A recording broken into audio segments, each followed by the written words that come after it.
Les top flops de l'Olympique lyonnais, si tu devais en citer un dans chaque catégorie, ça serait lesquels à ce jour? Top flop, d'abord en top l'attaque. 32 buts après 12 journées, c'est la 5e meilleure attaque des top 5 européens déjà. On verra aussi les chiffres tout à l'heure. On verra les chiffres plus tard. Donc l'attaque brille en tout cas par ses performances. Bertrand Traoré, Nabil Fekir surtout, alors super top. Mariano Diaz, pardon, une belle surprise, belle révélation. Je l'attendais peut-être pas personnellement à ce niveau-là dès le début. Et puis bon, Memphis Depay qui confirme que malgré les critiques, il est présent, il est au niveau. Il est un peu sur courant alternatif quand même.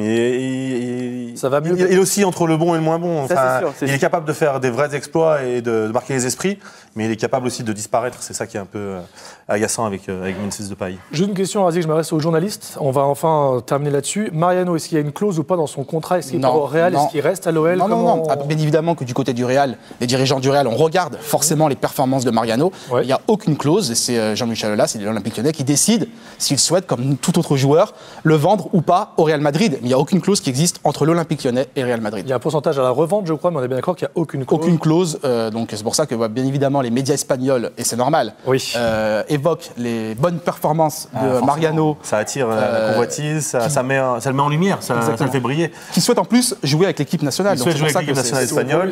Et tout le monde avait un point d'interrogation. C'était un joueur de Détroit en Espagne. Donc voilà, est-ce qu'il va réussir au plus haut niveau à s'imposer, à marquer des buts?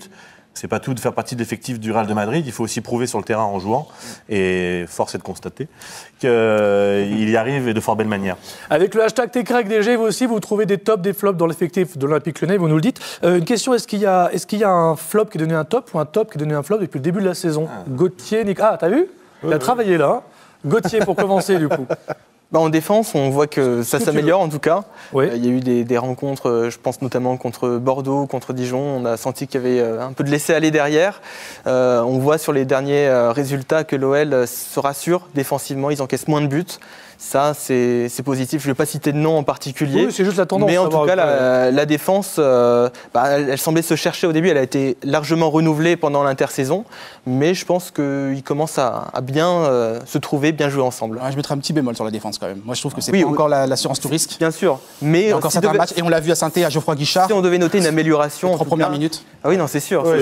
Mais derrière, il n'y a pas de but encaissé. On aurait pu vivre un autre derby. Moi, dans les tops, je mettrais la concurrence des latéraux. Aussi bien à droite qu'à gauche, ça permet de faire progresser un peu tout le monde et ça crée une émulation. Personne n'est titulaire indiscutable et chacun doit démontrer à chaque match qu'il a le profil pour être le titulaire. Dans les tops qui sont devenus pas des flops mais qui sont un peu moins bons, je mettrais Lucas Touzard. Il a peut-être un peu de mal à digérer son statut de titulaire et de taulier de ce milieu de terrain.